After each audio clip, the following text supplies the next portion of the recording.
طب نبوی صلی اللہ علیہ وآلہ وسلم ہے کہ رسول اللہ صلی اللہ علیہ وآلہ وسلم نے فرمایا، پینے والی چیزوں کو کھڑے ہو کر مت پیو، کشمش بلغم کو ختم کرتی ہے۔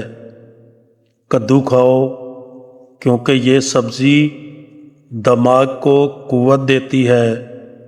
جس حد تک ممکن ہو لہسن کا استعمال کرو کیونکہ یہ 70 بیماریوں کی دوا ہے۔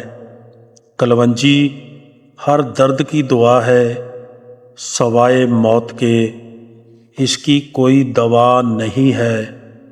مٹی کھانے سے پرہیز کرو کیونکہ مٹی کھانا میری امت پر حرام ہے۔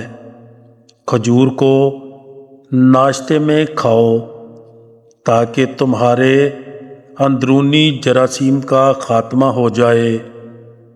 تمہاری غذا میں بہترین غذا روٹی ہے اور پھلوں میں بہترین پھل انگور ہے۔